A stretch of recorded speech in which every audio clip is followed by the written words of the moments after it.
Buenas noches. El presidente Juan Manuel Santos reportó hoy la captura en Venezuela al que consideró como uno de los más importantes ideólogos de las FARC. Se trata de alias Julián Conrado, hombre muy cercano a Tiro Fijo y Raúl Reyes. Según el mandatario, la captura se produjo por colaboración entre autoridades de los dos países. Y en la rueda de la historia gira, buscando hacer feliz la vida. La operación de captura del guerrillero Julián Conrado venía siendo coordinada entre Colombia y Venezuela desde hace varios meses. Esta fotografía fue tomada minutos después de la captura del ideólogo y cantante de las FARC. El presidente Juan Manuel Santos entregó la noticia durante una ceremonia militar. En una operación que realizó el gobierno venezolano, con ayuda de autoridades colombianas, inteligencia de nuestra policía, se capturó a este narcoterrorista de las FARC, alias Julián Conrado. Y recordó que hace meses el gobierno lo había dado por muerto. Ustedes se acuerdan que en la operación Fénix habíamos dicho que este también había caído en esa operación, y cuando hicimos los exámenes ya más cuidadosos, nos dimos cuenta que no era Julián Conrado. Por eso los operativos para su captura se incrementaron. Este individuo llevaba 28 años en las FARC, era uno de los ideólogos de las FARC, integrante del Estado Mayor del Bloque Sur, y era el hombre de confianza de Raúl Reyes y Joaquín Gómez. También el presidente se refirió al fallo del Consejo de Estado que condenó a la nación por su responsabilidad en el ataque de las FARC a la base de Las Delicias en 1996. Nos preocupa, y así lo tengo que decir y con franqueza, el alcance y las implicaciones de ciertos conceptos y de ciertas consideraciones en que se fundan algunas de esas providencias. Y agregó que cuando se analizan normas de un militar debe primar la ponderación, porque solo así se garantiza una mejor decisión.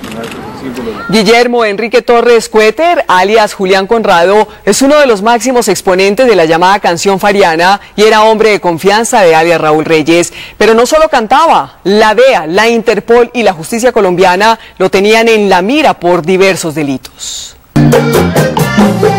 Alias Julián Conrado, conocido como el cantante de las FARC, rara vez se le vio con un fusil. Su misión no era el combate, sino el trabajo de masas a través de la música y las composiciones alusivas a la lucha guerrillera.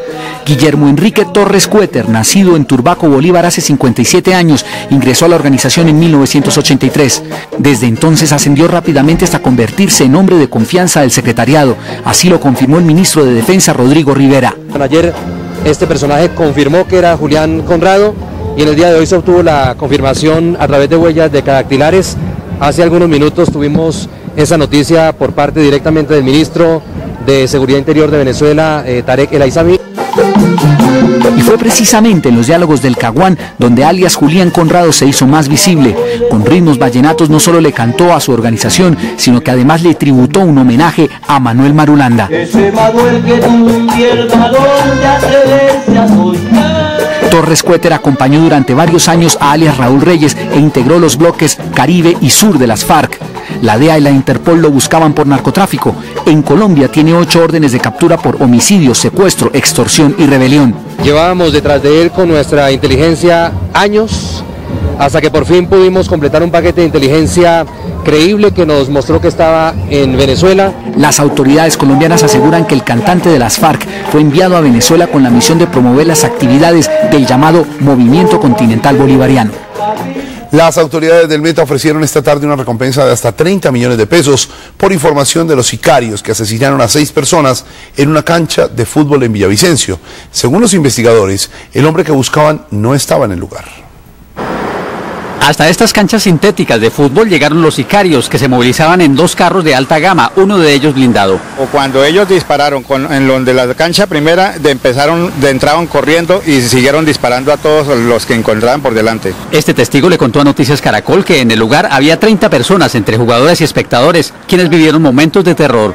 Todo el mundo pues salir a correr y meterse por ahí al potrero y todo para esconderse, porque al libraje de las balas. Por impactos de fusil murieron Richard Hoyos Alcántara, periodista de Ecopetrol, Arnulfo Guaitero Céspedes, intendente retirado de la policía, Sergio Ruiz Mendoza, sargento retirado de la policía, Miller Alexander Beltrán, taxista, Wilson Cubides Daza, oriundo de Boyacá, y Luis Octavio Vega, oriundo de Casanare. Según la policía, los sicarios buscaban a una persona en particular, pero mataron a inocentes. El modus operandi y las armas utilizadas, se puede manejar ya una hipótesis de una acción de ajuste de cuentas dirigida contra unas personas que se encontraban en ese evento deportivo, en donde lastimosamente mueren ahí personas inocentes. El único herido fue dado de alta. Las autoridades ofrecieron 30 millones de pesos de recompensa para quien dé información que permita localizar a los responsables. Noticias Caracol tuvo acceso al escrito de acusación presentado por la Fiscalía contra 5 personas implicadas en el desfalco a la salud. Según el documento, en 5 EPS fueron detectados casi 15.000 recobros irregulares ante el FOSIGA. Ese fraude le costó a la salud más de 30.000 millones de pesos. Pero obviamente... Esta tarde el despacho del vicefiscal general Juan Carlos Forero presentó ante los jueces de Palo Quemado el escrito de acusación por los delitos de peculado, concierto para delinquir y falsedad en documento contra la excoordinadora de cobros y reclamaciones del Ministerio de Protección Social, Claudia Patricia Rojas, el ex vicepresidente financiero de Sanitas, Edgar Isaac Medina Millán, y otras 3 personas indicadas de haber conformado una red que desfalcó al sistema de salud en el país. En el documento conocido por Noticias Caracol, la Fiscalía sostiene que durante la investigación se encontraron irregularidades en 14.852 recobros en medicamentos y otros servicios que se hicieron al FOSIGA. Entre las irregularidades, la Fiscalía señala las siguientes en los recobros. Se realizaron sin factura, con documentos borrados y tachados, sin firmas y sin que se demostrara la afiliación, sin que se certificara comité técnico o tutela que ordenara la entrega de medicamentos o prestación de un servicio. En el escrito, la Fiscalía señala a las EPS, Salud Colpatria, Sol Salud, Ecosoc, Comeva y Famisanar, que presuntamente estarían involucradas en estas irregularidades y en donde la Fiscalía halló varios documentos que implicarían a funcionarios de esas organizaciones de salud y que ahora están bajo la lupa del organismo investigador. En el documento también se concluye que el desfalco a la salud que se hizo a través de la red montada por los funcionarios supera los 30.000 millones de pesos. Un juez de control de garantías presentó cargos contra la ex reina de belleza y actriz Valery Domínguez y 4 miembros de la familia Dávila por el escándalo de Agroingreso Seguro. Por los delitos de peculado, por apropiación y falsedad en documento privado, deberán responder en juicio la ex reina, así como Juan Manuel Dávila Jimeno, María Clara Fernández de Soto y sus hijos Ana María y Juan Manuel Dávila Fernández. Valery Domínguez lloró durante la audiencia. La juez le prohibió a los Dávila salir del país. Los 5 implicados no aceptaron los cargos. Un dramático informe de la Secretaría de Educación sobre abusos sexuales y maltrato a menores en colegios distritales de Bogotá conoció Noticias Caracol. En el reporte se habla de menores que han sido violados dentro de los planteles. En algunos casos, los abusadores son los mismos profesores y hasta los rectores. Andrés tiene apenas 7 años de edad. Hace 10 meses, cuando estaba en este baño, un desconocido ingresó a su colegio, el distrital Francisco de Miranda, en el sector de Kennedy, en Bogotá. Lo que el niño dice es que él todas las semanas entra al colegio, por lo que él dice. Dice que él lo han visto mucho tiempo allá, que él va, que se salta la barda. Según el relato hecho a la fiscalía, con un cuchillo el hombre amenazó al menor con quitarle la vida a él y a sus padres si lo denunciaba. Me dijo, no, papá, es que es un señor grande, y fue allá y me metió al baño. Cuando yo estuve haciendo chichi me metió al baño, me pegó, me golpeó, me cogió mis partes nobles allá. Al niño hay que creerle y por eso nosotros estamos en la búsqueda y lo tratamos desde el primer momento, desde conseguir el concepto clínico, el concepto del especialista. Según la denuncia, semanalmente este hombre trepaba esa valla, que no medirá más de 2 metros, para poder acceder a los niños. Lo que llama más la atención es que las directivas, según este padre de familia, nunca se percataron de la presencia de este individuo en el plantel. Como Andrés, 53 alumnos de colegios distritales fueron víctimas en su propio plantel educativo de abuso sexual y acoso, según este informe de la Secretaría de Educación de Bogotá de 2009 a 2011, y que hasta hoy se había mantenido en reserva. De los 53 casos, 4 son presentados por mujeres, por profesoras mujeres. Los otros 49 son hombres. Lo que sorprendió a los investigadores de la Secretaría fue escuchar de boca de los alumnos quiénes fueron los responsables. Una de las investigaciones preliminares señala al coordinador del Colegio Técnico Palermo, Edgar Ortúa, como aparente responsable de acoso y abuso sexual contra 2 alumnas. Incluso en el expediente se señala que varios alumnos intentaron agredirlo. En otro caso que ocurrió en el Colegio Carlos Pizarro, una de las alumnas quedó en estado de embarazo tras sostener aparentemente relaciones sexuales con un profesor. Quienes agreden sexualmente, físicamente, maltratan con mayor frecuencia a los niños son familiares o conocidos muy cercanos. Y conocidos muy cercanos, lamentablemente, son los profesores. El informe también revela 140 casos de maltrato infantil contra menores en colegios públicos, 109 cometidos por hombres y 84 por mujeres. En el colegio CLAS se reportó al bienestar familiar que uno de los profesores los golpea, los pellizca, los jala del cuello, de las orejas, los sacude, los jalonea y los saca del salón. Son un total de 193 investigaciones que ya están en su mayoría en poder del bienestar familiar, pero que constituyen una directa violación a los derechos humanos de los niños. La Secretaría de Educación efectivamente está investigando y está haciendo una muy buena labor porque además tiene ya la respuesta y es con programas de protección hacia los jóvenes. En otro reporte de la Secretaría de Educación, pero de administraciones pasadas, solo se registran 11 decisiones. La más drástica fue una suspensión de 90 días contra un maestro. A propósito de abusos a niños en colegios de Bogotá, un juez acaba de condenar a 33 años de prisión a 2 violadores de varios estudiantes de un colegio de la localidad de Usme. Se trata de Efraín Cifuentes Beltrán y Jonathan Núñez García, quienes aceptaron haber abusado sexualmente de varios jóvenes que caminaban por un paraje rural de Usme. Los 2 hombres detenidos en la cárcel Modelo fueron sentenciados a penas de 33 años y 7 meses cada uno. Hoy fue un día histórico para el gobierno en el Congreso de la República. Como hace muchos años no pasaba, fueron aprobadas sin contratiempos ni con carreras de última hora 3 de los proyectos clave para la actual administración. Ley de Víctimas, Estatuto Anticorrupción y Ley de Seguridad Ciudadana pasaron a sanción presidencial. Ley de Víctimas. Primero, la Ley de Víctimas, bandera del presidente Juan Manuel Santos, respalda a las víctimas desde el 1 de enero de 1985, la restitución de tierras a partir del 1 de enero de 1991 y reconoce el conflicto armado en Colombia. Integrar los servicios a la población desplazada, proceder a la reparación de las víctimas y iniciar todo el procedimiento para la restitución de tierras. Estatuto Anticorrupción. El Estatuto Anticorrupción brinda instrumentos como la Comisión Nacional de Moralización, encabezada por el presidente Santos. También le pone fin a la llamada puerta giratoria, a quienes desde el sector público toman decisiones y luego en el sector privado se benefician de las mismas. Ley de Seguridad Ciudadana. Pasó la Ley de Seguridad Ciudadana que permite allanamientos y registros las 24 horas del día, la aplicación de la flagrancia mediante cámaras de video y aumenta las sanciones a menores delincuentes. Eliminación de la Comisión Nacional de Televisión. Además quedó aprobada la eliminación de la Comisión Nacional de Televisión mediante reforma constitucional. Leyes claves aprobadas en tiempo récord. Hoy es un día histórico para el país. Le hemos dado la mejor caja de herramientas para el gobierno. Ahora todo le toca al gobierno. Y segundo, faltando 20 días hemos evacuado la agenda legislativa, una cosa que jamás se había visto, jamás se había visto. Con estas leyes aprobadas quedan aún por pasar los proyectos de ley de regalías y de inteligencia y contrainteligencia.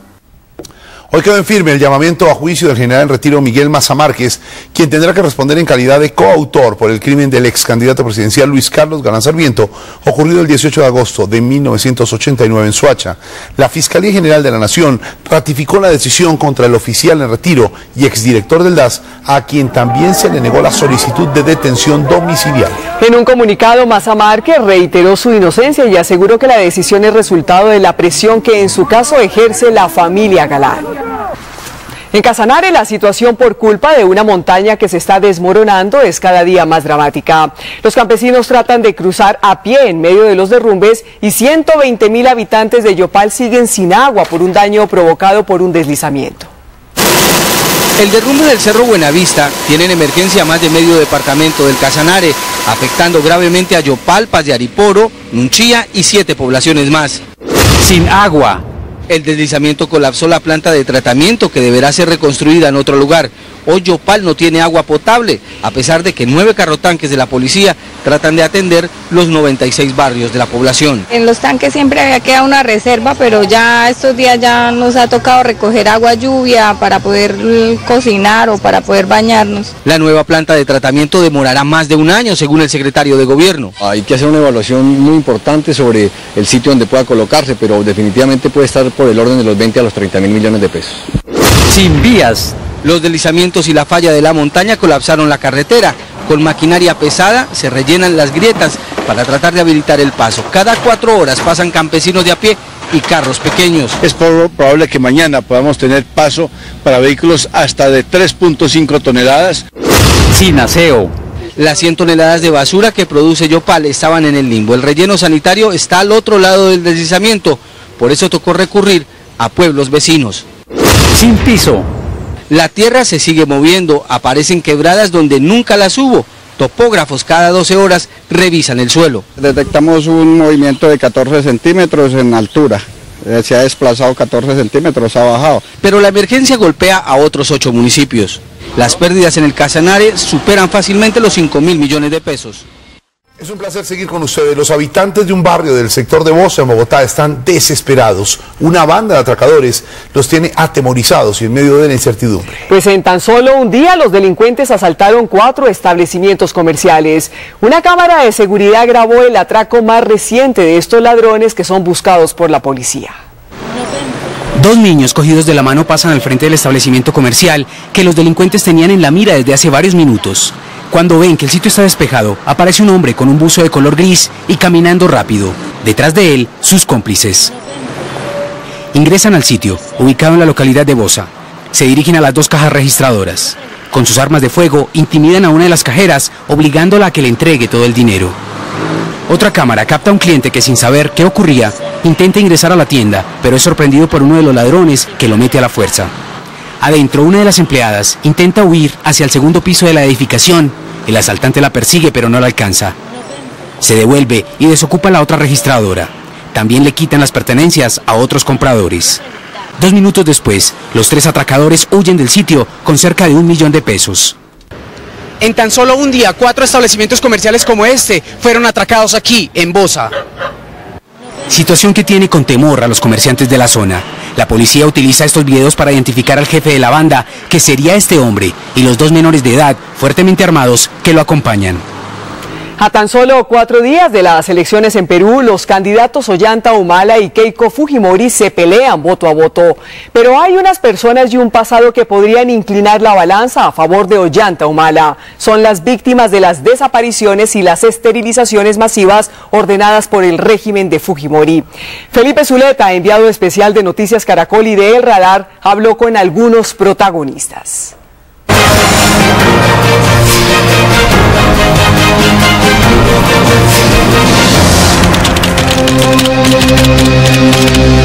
Por estos días, los más tristes recuerdos de Gisela Ortiz se remueven como la arena cuando una pala la levanta.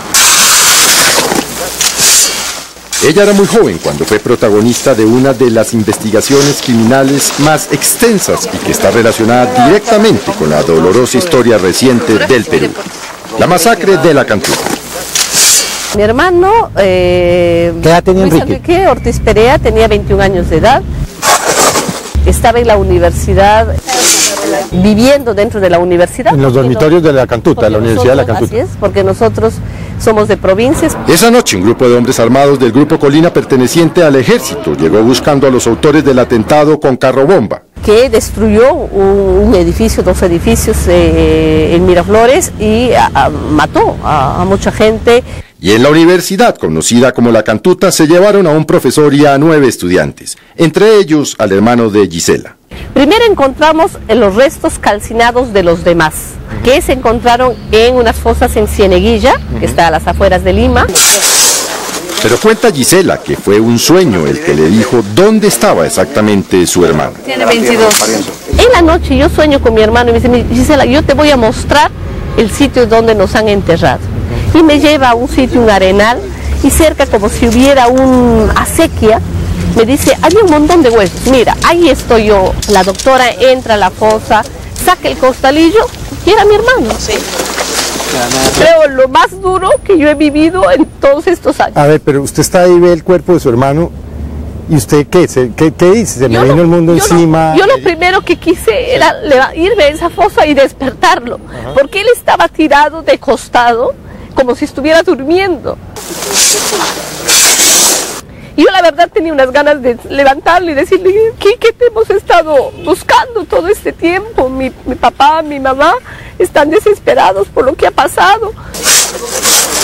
Él tenía 4 impactos de bala en la cabeza, que le habían entrado por la parte de atrás, cuando él estaba con la cabeza agacha, en posición de rodillas, y su atacante... Una ejecución de rodillas. De rodillas.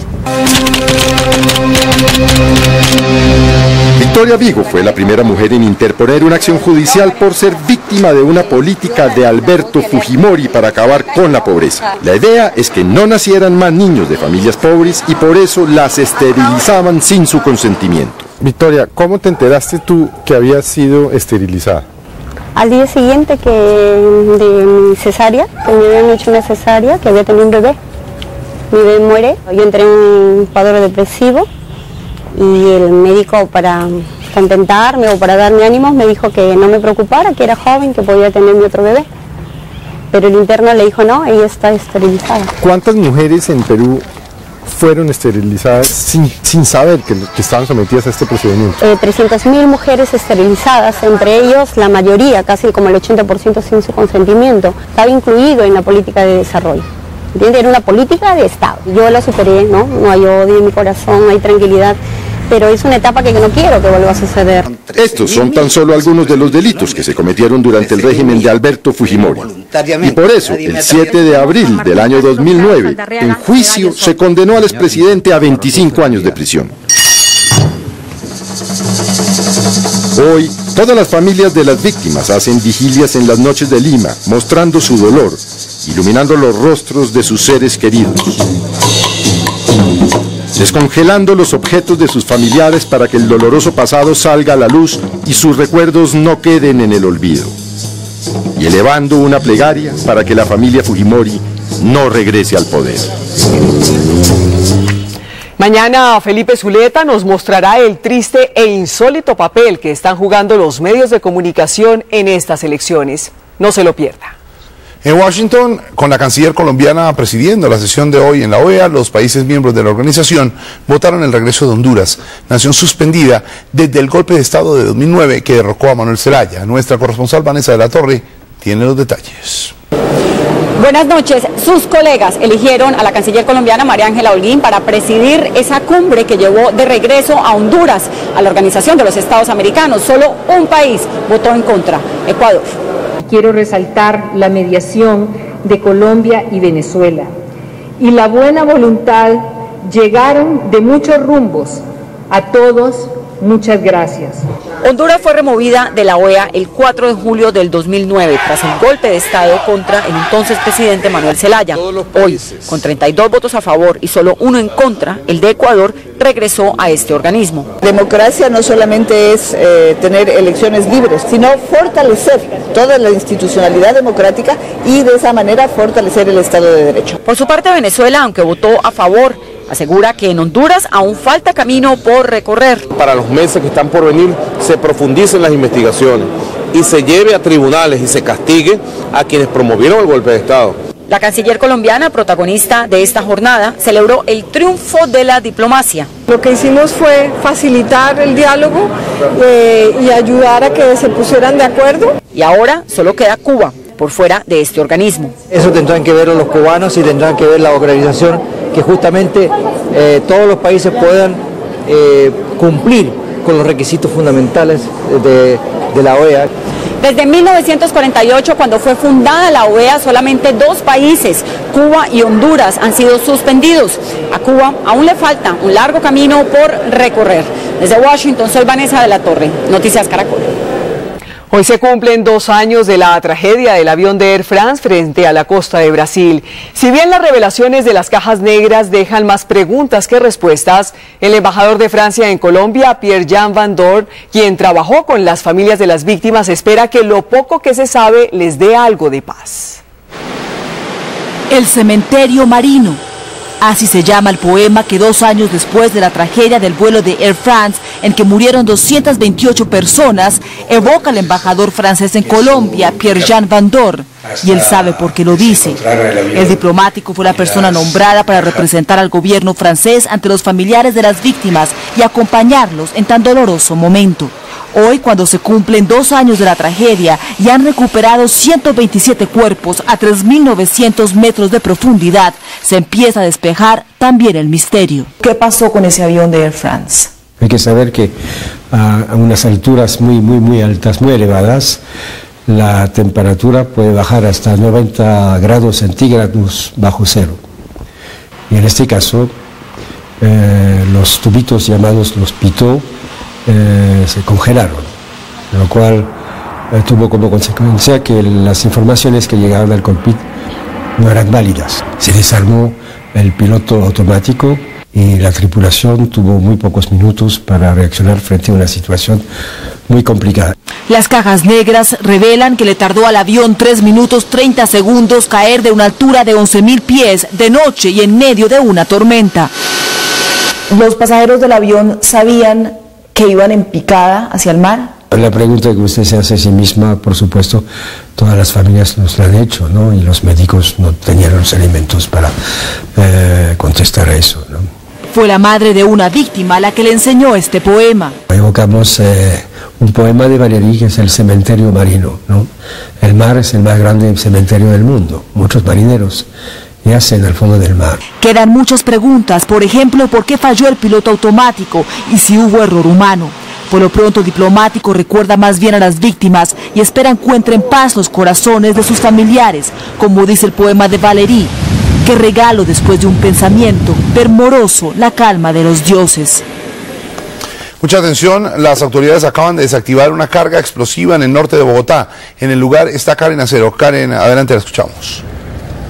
Jorge Alfredo, muy buenas noches. Pues la situación se presentó exactamente en ese punto de la transversal 19A con calle 94A en el norte de Bogotá, donde la policía encontró hace pocos minutos un morral estudiantil que consideraron sospechoso porque precisamente se encontraba en la parte de arriba del monumento de Laureano Gómez y que se decía estaba cargado con explosivos. A este punto llegó refuerzo policial, llegó hasta ese sector y también el grupo antiexplosivos de la policía que recogió el morral en medio de estrictas medidas de seguridad y se lo llevó para examinarlo. Desde el norte de Bogotá, Karen Acero, Noticias Caracol.